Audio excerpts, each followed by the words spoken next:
मुंबई, आमची मुंबई, लाखों करोड़ों लोगों के सपनों का शहर मुंबई। ये शहर कभी सोता नहीं है, यहाँ जिंदगी कभी रुकती नहीं है, क्योंकि मुंबई हिंदुस्तान में सबसे सुरक्षित शहरों में से एक है।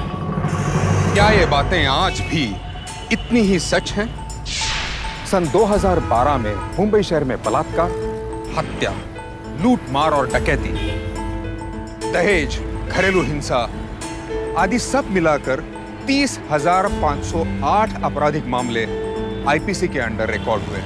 यह है आज की मुंबई का भयानक सच, जिससे हर एक मुंबईकर जूझ रहा है, जिसमें पूरी मुंबई झुलस रही है। सड़क, ट्रेन, हॉस्पिटल, स्कूल, यहां तक कि अपने घर में भी एक मुंबईकर अपने आप को सुरक्षित क्यों नहीं महसूस कर पा रहा। यह सवाल जितना डरावना है, इसका जवाब उतना ही जरूरी है। आज से मुंबई फाइट्स बैक में सावधान इंडिया हर मुंबईकर को साथ लेकर जुर्म के खिलाफ एक जंग का ऐलान करती है। गुन्ह्या विरुद्धची लढाई हीच खरी मुंबई। लोकल ट्रेन्स, मुंबई के लाइफलाइन।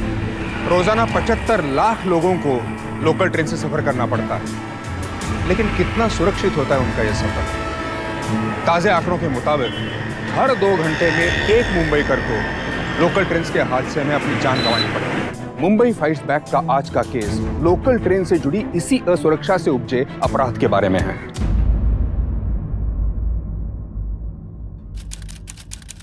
काका, कहाँ जा रहे हैं हम लोग? वो भी इतनी रात को? 12 बज गए ना। काका छोड़ो ना। चलते हैं, ऐसा डरने का नहीं, कुछ नहीं होएगा। तू जवान आदमी है, मेरी उम्र देखिए, ठंड लगती है, कुछ लकड़ी लेंगे जलाने के लिए, फिर यहीं से काम पे निकल पड़ेंगे यार्ड।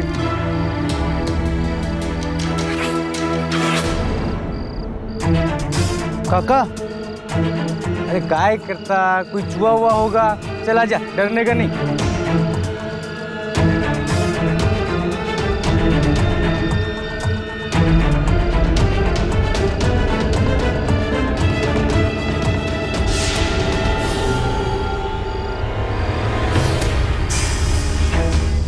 काका!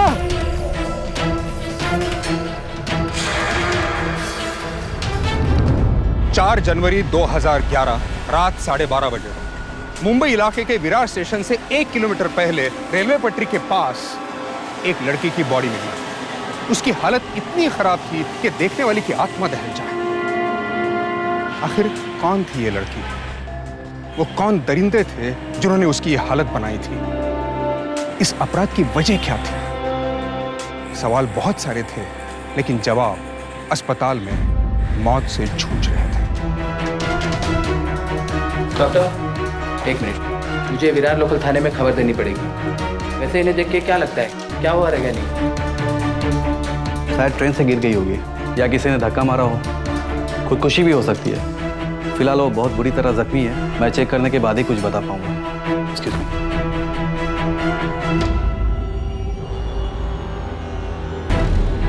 हॅलो, हाँ, मी पी नायक बोलते हैं, विरार रेल्वे पुलिस।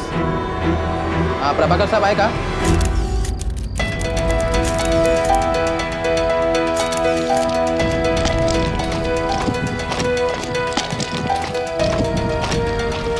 ग्लव्स क्यों नहीं पहने तुमने?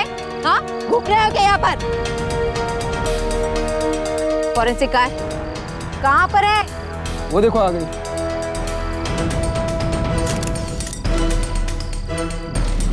This is the spot.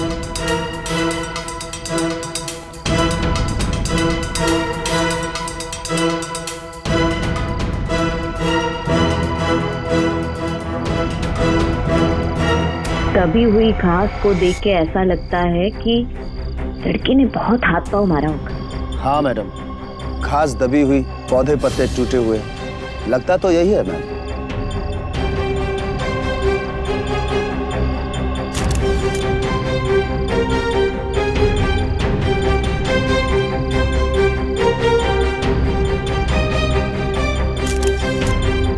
यहाँ पर जूतों के निशान। कोई आया था यहाँ पर? मैम, रेलवे के 2 वर्कर्स आए थे जिन्होंने लड़की की बॉडी को देखा।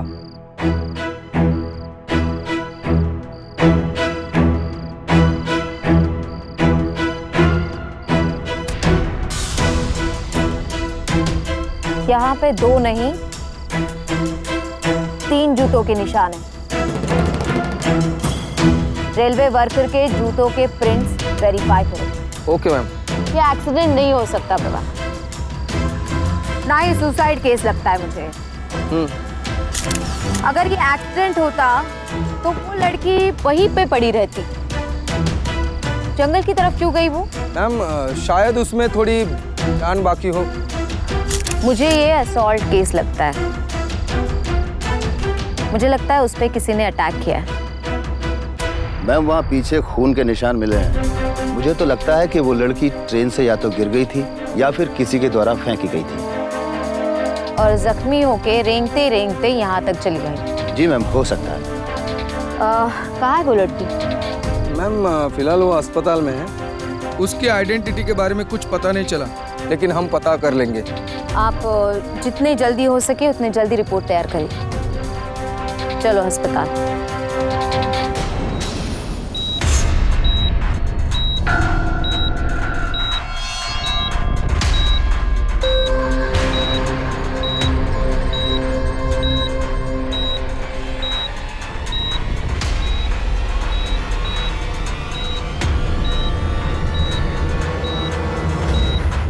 कैसी कंडीशन है उसकी डॉक्टर? बहुत क्रिटिकल कंडीशन है। पूरे बॉडी पे चोटें लगी हैं, हाथ फ्रैक्चर है, ब्रेन हैमरेज है। आपको क्या लगता है, ये सुसाइड है या किसी ने उसे मारने की कोशिश की है या सिर्फ एक एक्सीडेंट है? देखिए, दावे के साथ तो कुछ नहीं कह सकता, लेकिन मेरा ये शक है कि जरूर किसी ने इसके साथ जबरदस्ती करने की कोशिश की है। ऐसा क्यों लगता है आपको? बॉडी के घाव तो यही कहते हैं। फिलहाल कुछ टेस्ट बाकी हैं, डीएनए वगैरह। उनके रिजल्ट आते ही काफी कुछ पता चल जाएगा। Excuse me. मैंने कहा था ना प्रभाकर, मुझे लगता है ये घटना किसी स्टेशन के आसपास ही घटी। मैडम वहाँ से सबसे पास तो वैतरना स्टेशन है। वहाँ पे तो हमने पूछताछ की और किसी ने कुछ देखा सुना भी नहीं। पर हुआ तो है ना प्रभाकर। प्रभाकर, एक तुम काम करो, पिछले 24 घंटों में जितने भी मिसिंग केसेस दर्ज हुए हैं ना, वो सारे चेक करो और पता करो कि ये लड़की किसी से मैच करती है नहीं। जी। उसकी आइडेंटिटी पता करना हमें बहुत इंपॉर्टेंट है। उसके अलावा हम आगे नहीं जा सकते। और हाँ, एक काम करो, तुम 1 घंटे में लड़की का स्केच तैयार कर सारे पुलिस स्टेशन भेज दो। जी। और वेस्टर्न लाइन के जितने भी स्टेशन है, सब जगह पूछताछ करो। वो लड़की कहाँ से, कब और कैसे चढ़ी थी, हमें वो पता करना बहुत इंपॉर्टेंट है। Okay madam.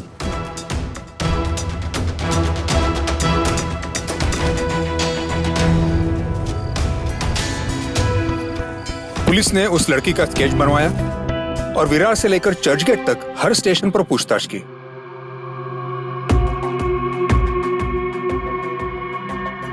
आखिर मरीन लाइन स्टेशन पर उन्हें इस केस की पहली कड़ी मिली। भाई साहब।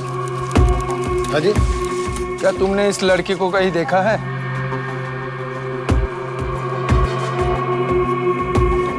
हाँ, पहचानता हूँ।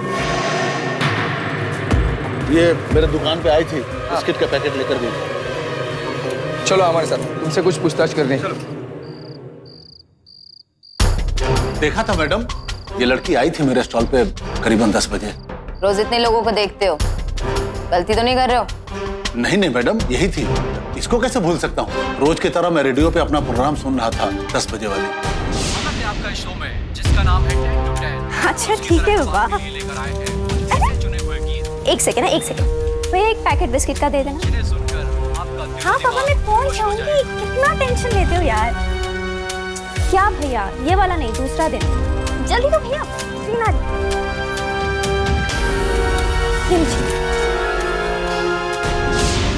अब इतनी भी याददाश्त कमजोर नहीं मैडम कि आज ही कोई बात को मैं इतनी जल्दी भूल जाऊंगा।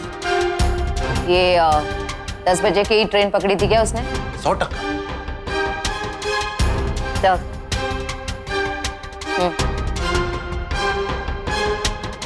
फोन पे बात कर रही थी, खाने का सामान खरीद रही थी, पर ना उसका फोन मिला ना उसका वॉलेट।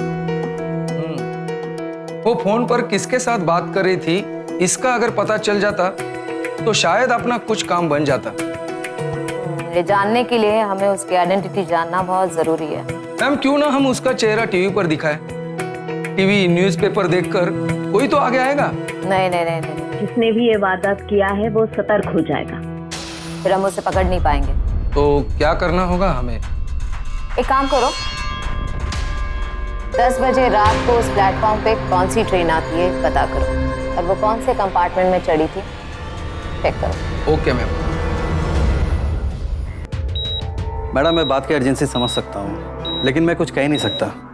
इसे होश कब आएगा भी या नहीं पता नहीं।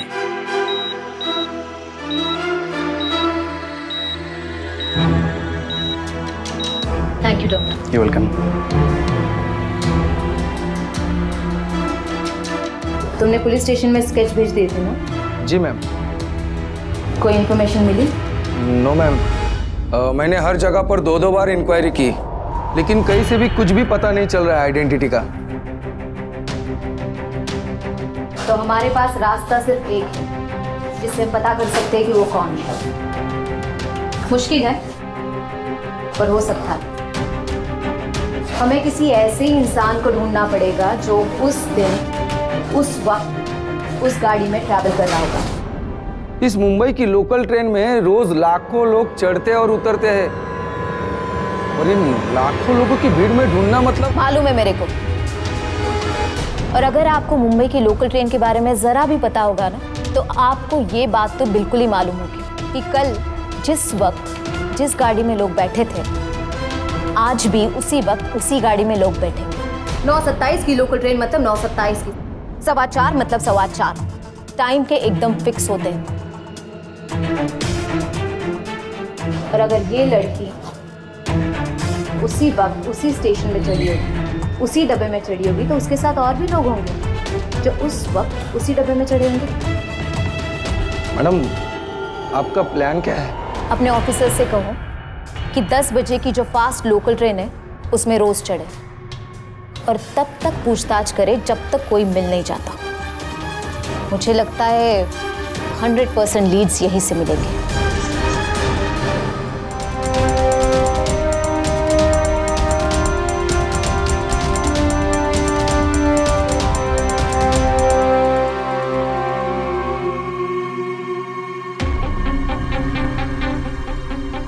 नामुमकिन से लग रहे हालात सामने होकर भी तारा पाटिल ने अपनी तहकीकात को 1 मिनट के लिए भी ढीला नहीं छोड़ा। मानो उन्होंने तय कर लिया था कि मौत से जूझ रही उस लड़की को वो इंसाफ देकर ही रहेगी। लेकिन ये आसान नहीं था, क्योंकि पुलिस एक ऐसे केस की तलाश कर रही थी जहां अपराधी की पहचान ही नहीं हो पा रही थी। संभावनाएं अनगिनत थीं, लेकिन उम्मीद सिर्फ एक, वो ये कि कहीं से उस ट्रेन में सफर करने वाले लोगों में से कोई सुराग हाथ लग जाए। मैम, ये उन ब्लड के सैंपल्स की रिपोर्ट है जो उस ट्रेन के कंपार्टमेंट में मिले थे। वहां 2 लोगों के खून के निशान पाए गए, एक उस लड़की के और दूसरे किसी और आदमी के। और हाँ मैम, लड़की के नाखूनों में जो खून मिला है वो भी उसी आदमी का है। फॉरेंसिक रिपोर्ट आई और सबका शक सही निकला। तारा पाटिल और उनकी टीम का संकल्प दृढ़ हुआ और उन्होंने तफ्तीश जारी रखी।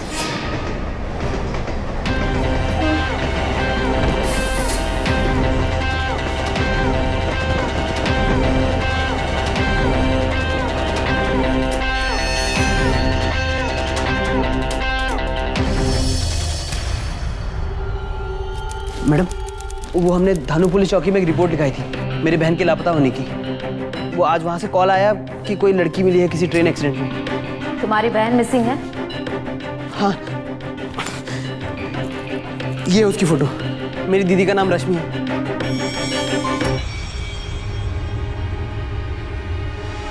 पाँच दिन हो गए वो अभी तक घर वापस नहीं आई है, और आज सुबह पुलिस चौकी से कॉल आया कि इंस्पेक्टर साहब, जो ट्रेन से गिरी वो मेरी बेटी रश्मि है क्या? इंस्पेक्टर साहब, मेरी बेटी रश्मि ठीक ठाक तो है ना? आप कुछ बोलते क्यों नहीं इंस्पेक्टर साहब? चलिए मेरे साथ। हाँ चलो माँ, चलो।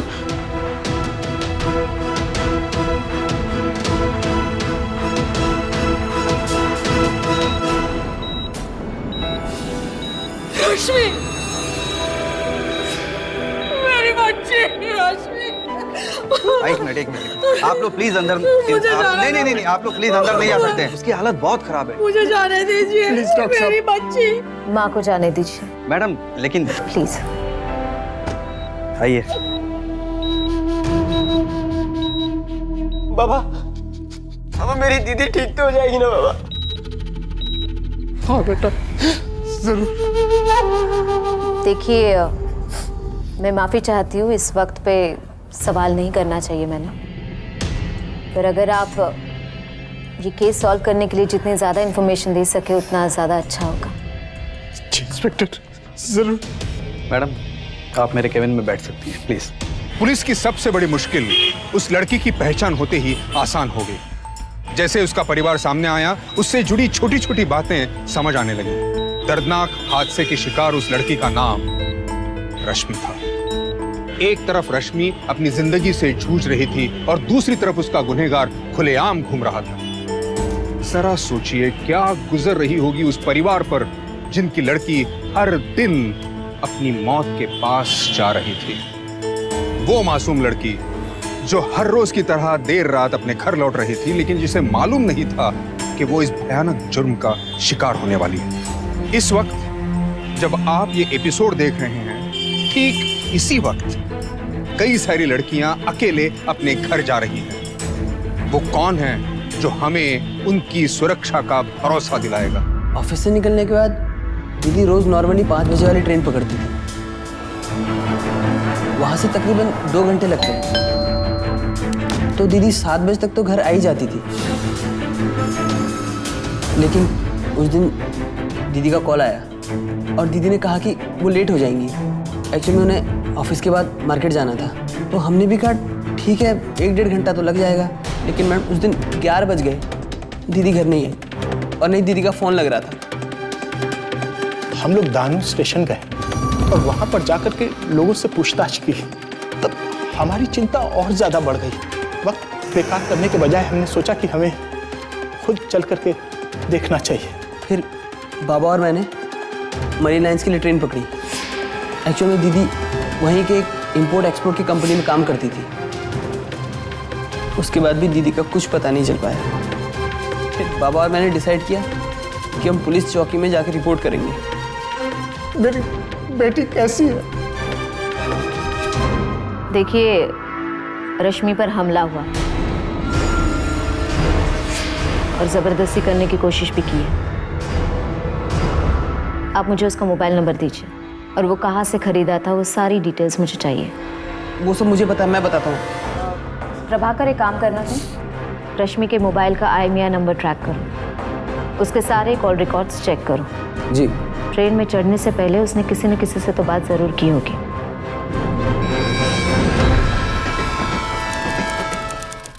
मैम, ये रही रश्मि के मोबाइल फोन की कॉल हिस्ट्री। मैम, इसमें एक नंबर है जिस पर रश्मि ज्यादा से ज्यादा कॉल और SMS करती थी। ये हादसा होने से पहले रश्मि ने आखिरी बार उसी नंबर पर कॉल किया था।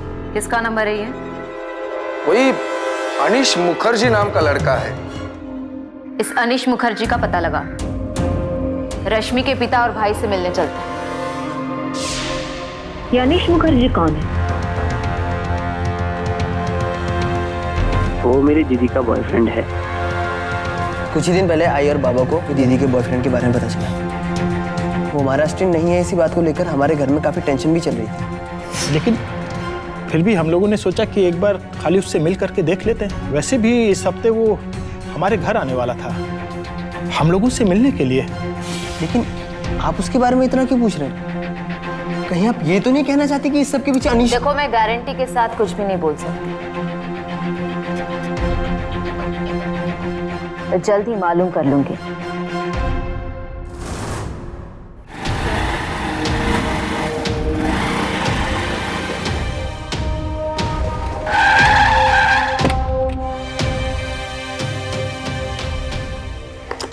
रुक, इंस्पेक्टर प्रभाकर, तेरे से इंक्वायरी करनी है।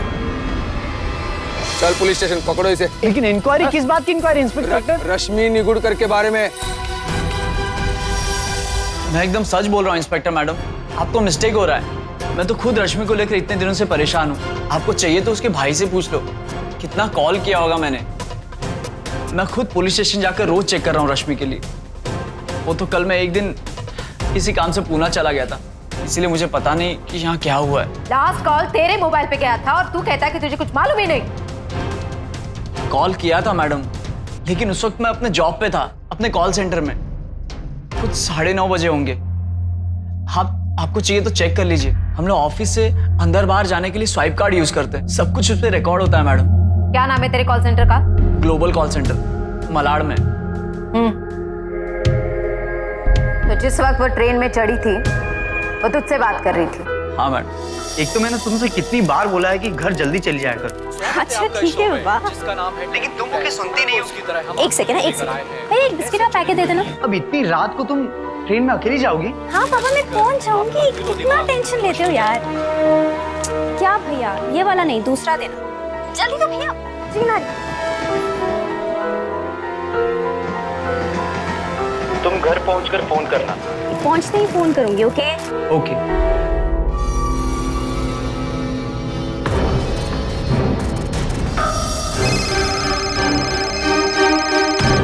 हाँ रश्मि, पहुंच गई? नहीं यार, कहाँ पहुंची? 45 मिनट ट्रेन स्टेशन पे रुकी थी। अरे यार, देखा मैंने तुमको पहले ही बोला था।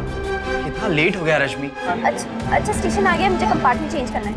कंपार्टमेंट चेंज करना है? पर क्यों? हेलो रश्मि, हेलो। अगर काश उस दिन मैंने फोन नहीं रखा होता। अगर मुझे पता होता कि ऐसा कुछ होने वाला है तो मैं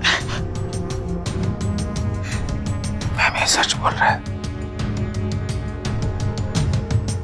तुम्हारे कॉल सेंटर से तुम्हारी हाजिरी कंफर्म हो गई, जा सकते हो तुम। शहर छोड़ के मत जाना, पूछताछ करने के लिए हम कभी बुला सकते हैं। ठीक है। सुनो, रश्मि ने जब फोन रखा था तो कहाँ तक पहुंची थी? वो विरार क्रॉस कर चुकी थी मैडम, और शायद डानू से पहले थी, तो शायद पालघर और डानू के बीच में कहीं थी।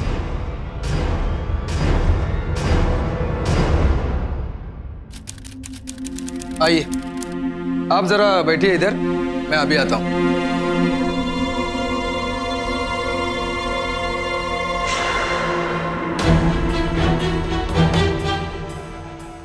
हाँ, ये वही लड़की है। इसको मैंने कुछ 2 हफ्ते पहले देखा था, ये उसी डब्बे में थी। 2 हफ्ते पहले देखा था और अब तक याद है आपको? इसको कैसे मैं भूल सकती हूँ? इतनी गर्दी वाली ट्रेन में भी इस बच्ची ने मुझे बैठने के लिए अपनी सीट दे दी थी।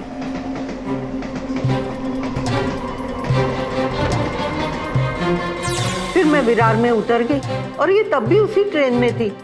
वैसे इसे हुआ क्या है? अब एक बात बताइए मुझे कि आप जब विरार में उतरी थी तो उतरने से पहले आपने किसी को देखा जिससे आपको शक हो, या रश्मि परेशान सी नजर आने लगी थी?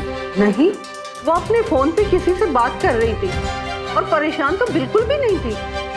ठीक है, आप जा सकते हैं। अरे हाँ, एक लड़का था, बसई से चढ़ा था। बसई से? वो रश्मि के आसपास बैठा था? जी नहीं, वो तो जाकर एक कोने वाली सीट पे बैठ गया था। बड़ा अजीब था, जैसे कुछ छुपा रहा हो। शायद अपने हाथ क्यों छुपा रहा था? वो तो पता नहीं। मैंने देखने की भी कोशिश की, फिर वो मुझे घूरने लगा और फिर मैं थोड़ी देर बाद उतर गई। प्रभाकर, मैडम को स्केच आर्टिस्ट के पास ले जाओ। आप प्लीज अपने जो भी देखा डिटेल्स उनको दे दीजिए। ठीक। क्या कंडीशन है उसकी? मैडम चोट बहुत गहरी है, उसकी वजह से रश्मि कोमा में चली गई है। अब हम ज़्यादा से ज़्यादा उसके ऊपर सिर्फ नज़र रख सकते हैं और उसके लिए दुआ कर सकते हैं।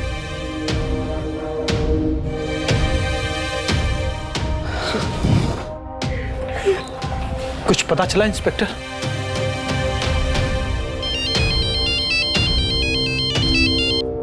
मैम, रश्मि का मोबाइल नंबर ट्रेस हो गया है। उसके IMEI नंबर से पता चला है कि वो मोबाइल अभी पनवेल एरिया में है। ग्रेट, तुम एग्जैक्ट लोकेशन लॉक करो और मेरे आने तक वहां कोई नहीं जाएगा। एड्रेस SMS करो, क्विक। Okay ma'am.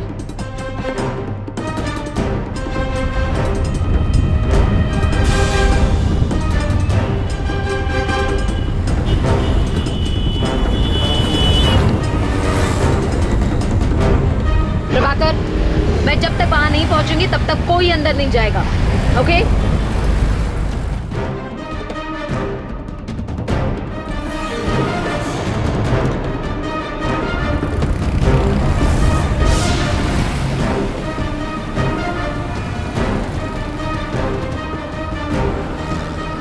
रुको रुको रुको रुको रुको।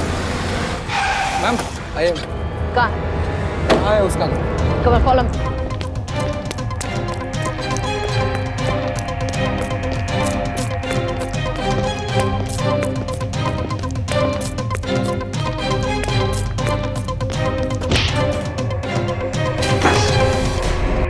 चेक करो, यही है क्या?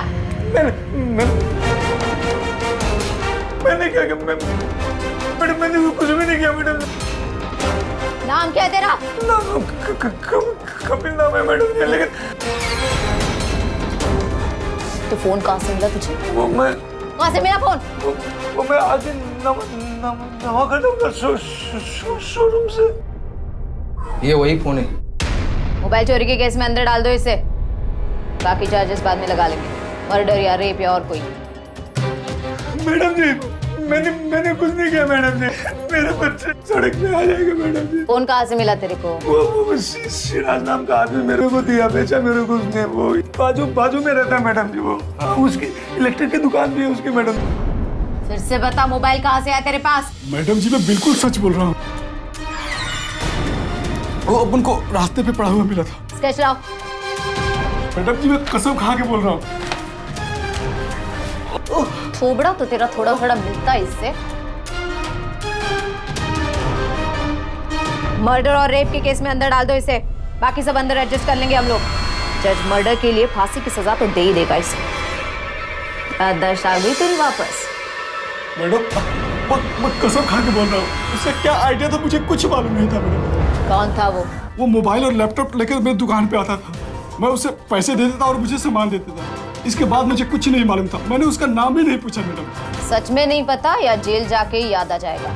और क्या याद है बता? मैडम उसका एक हाथ नहीं था। हाथ नहीं था मतलब? मैडम जी उसका एक हाथ लकड़ी का था, यानी नकली था। बड़ा अजीब था, जैसे कुछ छुपा रहा हो, शायद अपने हाथ। चोरी का केस लगाओ इस पर, ले जाओ। मैडम जी अब तो मैंने आपको सब कुछ साफ-साफ बता दिया। मैडम जी आप मेरी बात क्या कीजिए। मैडम जी आप मुझे छोड़ दीजिए। प्रभाकर आप मुझे छोड़। ये स्केच दोबारा से बनाओ और इसका भी डीएनए टेस्ट करवाओ। मैडम सिराज का डीएनए टेस्ट निगेटिव आया। मुझे लगा ही था कि वो सच बोल रहा है। सविता जी भी उस आदमी के हाथ के बारे में बता रही थी। मुझे लगता है ये सबसे पहला हमारा सॉलिड लिंक है। Yes ma'am. मुझे लगता है वो पनवेल के आसपास ही कहीं रहता होगा। प्रभाकर एक काम करो, तुम उसका स्केच सारे पुलिस स्टेशन में भिजवा दो और सबसे कह दो कि अपना सारा नेटवर्क लगाए उसे ढूंढने के लिए। कैसे भी करके हमें ये ढूंढना होगा कि उसने वो हाथ कहाँ से लगवाया। मेरे ख्याल से गिनी चुनी जगह होगी, उसके पास ज्यादा पैसे भी नहीं होंगे, तो शायद वो सरकारी अस्पताल या खैराती अस्पताल कहीं से बनवाया होगा। हर छोटे से छोटे दवाखाने में, डिस्पेंसरी में, अस्पताल में, खैराती अस्पताल में, सब जगह जाकर उसका स्केच दिखाओ। जरूर किसी ने तो उसे देखा ही होगा। ये इंस्पेक्टर पाटिल का संकल्प और साहस था कि सवालों और शक्यताओं के उथल पुथल में एक आशा की किरण उन्हें नजर आने लगी थी। उन्हें अब लग रहा था कि शायद वो उस शख्स तक पहुंच जाएंगी जो रश्मि का गुनहगार था। इंस्पेक्टर पाटिल और उनकी टीम ने आसपास के सारे क्लिनिक्स और डिस्पेंसरी की तलाश शुरू कर दी जहां पर प्रोस्थेटिक सर्जरी कम से कम दामों में होती हो। काफी छानबीन के बाद उन्हें डहाणू में वनगांव जनसेवक नाम का एक खैराती अस्पताल मिल गया। डॉक्टर साहब आपके पास एक काम था। इंस्पेक्टर प्रभाकर, बोलिए। क्या आप इस आदमी को पहचानते हैं? एक मिनट।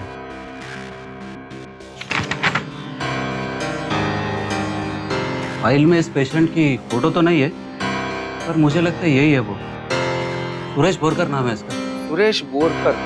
पास के स्लम एरिया में रहता है, वहाँ पे जो गन्ने की फैक्ट्री है वो काम करता था। एक दिन हादसे में हाथ गवा बैठा, काम चला गया, फिर बाद में सड़कों पर भीख मांगने लगा। ये तो अच्छा हुआ कि किसी ने उसको इस हालत में देख लिया और यहाँ पे लाया। पर इंस्पेक्टर बात क्या है? नहीं बात कुछ नहीं। क्या आप इसके घर का पता दे सकते हैं मुझे? घर का पता तो मालूम नहीं है। ये पास में भक्ति पास की झोपड़ियों में कहाँ रहता है?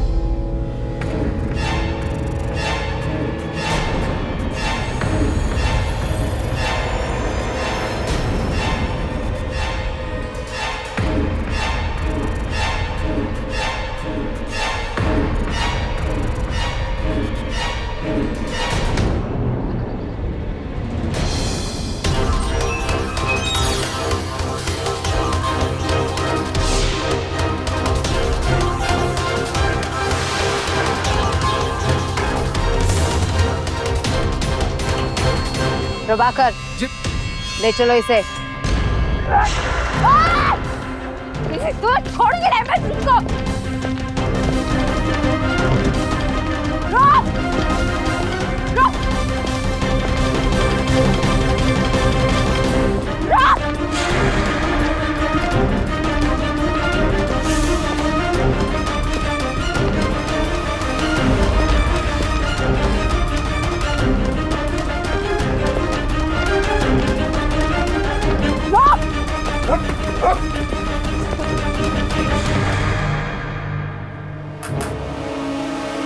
चार तारीख को ट्रेन में किसी ने एक मासूम लड़की पे जबरदस्ती करके उसे ट्रेन से फेंक दिया और मुझे लगता है कि वो तू। लगने से क्या होता है?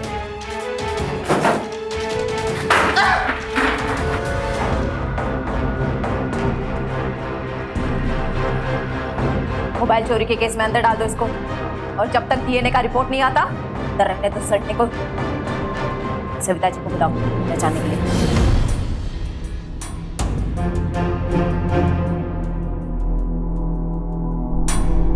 याद करके बताइए, क्या इनमें से कोई था उस रात गाड़ी में?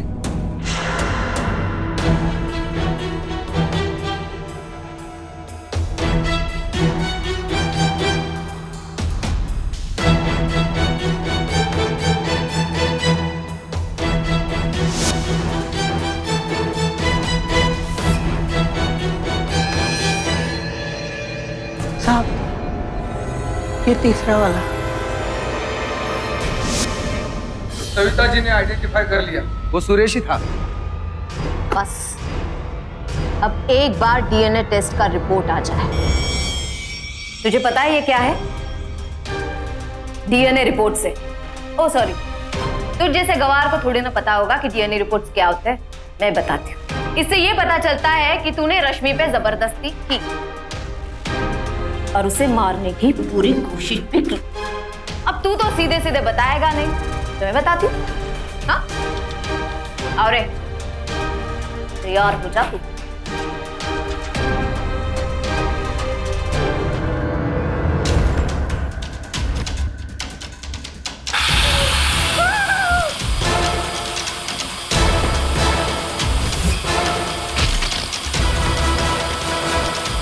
रश्मि को भी ऐसी तकलीफ हो रही होगी ना, तो मैं तेरा नकली हाथ काटूंगी, अब फिर असली वाला।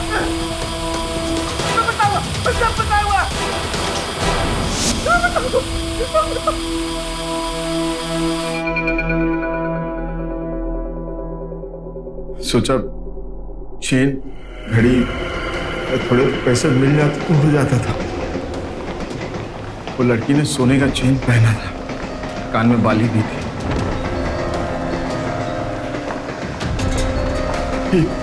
औरत और थी जो विरार में उतर गई। मुझे लगा मौका अच्छा है।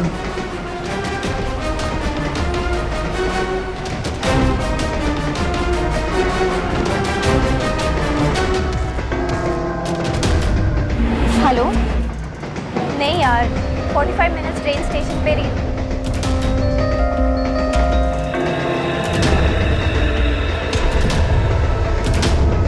अच्छा अनीश, स्टेशन आ रहा है, मुझे कंपार्टमेंट चेंज करना है। मैं उसकी तरफ बढ़ा था, उसको लगा मेरा एक हाथ नहीं है तो मैं कुछ नहीं कर पाऊंगा उसका।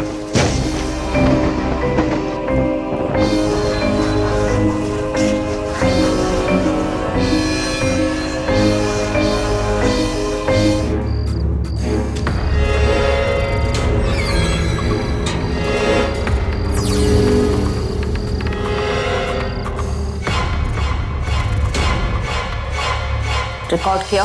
Yes ma'am. तूने जो किया उसके लायक सजा तो नहीं मेरे पास, पर इतना वादा तो मैं जरूर करती हूँ। तू आज के बाद बाहर का सूरज नहीं देखेगा। लक्ष्मी के आई बाबा को मैं पर्सनली खुशखबरी देना चाहती हूँ। कम से कम उन्हें इतना तो पता चले ना कि हमने गुनहगारों को पकड़ लिया है। एब्सोल्युटली राइट मैम, वो दोनों बहुत खुश होंगे। काश रश्मि भी ये बात सुन सकती है। आइए मैम।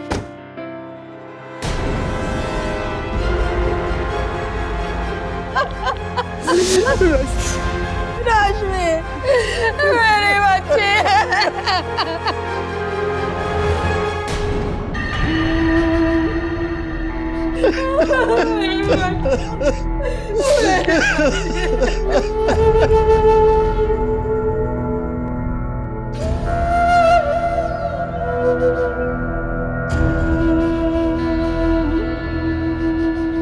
एक जवान मासूम लड़की को अपनी जान गंवानी पड़ी। आखिर उसका दोष क्या था? क्या ये कि वो देर रात अकेली घर लौट रही थी, या फिर ये कि उसने पब्लिक ट्रांसपोर्ट का इस्तेमाल किया, या फिर ये कि उसने उस वक्त सोना पहना हुआ था? काफी प्रयास और कोशिशों के बाद इंस्पेक्टर तारा पाटिल ने अपराधी को पकड़ ही लिया। रश्मि को वो इंसाफ मिला जिसकी वो हकदार थी। कोर्ट ने सुरेश को रश्मि के कत्ल के लिए जिम्मेदार पाया और उसे दोषी ठहराया। और फिर वो हुआ जो बहुत ही कम मामलों में होता है, सुरेश को सजाए मौत सुनाई गई। अपराधी को उसके मुकाम तक पहुंचाया गया, लेकिन अफसोस रश्मि जिंदगी से उसकी लड़ाई हार गई। इस दुखद घटना के कारण इस देश की, इस शहर की महिलाएं या तो घबराकर डर में अपनी जिंदगी गुजार सकती हैं, या फिर पुलिस के ऊपर और अपने आप के ऊपर भरोसा रखकर इन गुनहगारों के साथ लड़ सकती हैं, इनके नापाक इरादों को नाकामयाब कर सकती हैं। यह बेहद जरूरी है कि महिलाएं अपने पास पेपर स्प्रे या ऐसे ही कोई आत्म सुरक्षा के साधन साथ में रखें, खासकर वो महिलाएं जो देर रात तक लोकल ट्रेन से सफर करती हैं। अपने आसपास नजर रखें और अगर कहीं भी आपको आशंका आए तो 100 यानी कि 100 जरूर डायल करें। ये जरूरी है कि हम जुल्म के खिलाफ आवाज उठाएं, क्योंकि अपराधी मौके के साथ साथ अपनी शिकार की लापरवाही की भी तलाश में रहता है। इसलिए होशियार रहें, सावधान रहें और अपराधियों को बता दें, आता बस। तो सावधान इंडिया।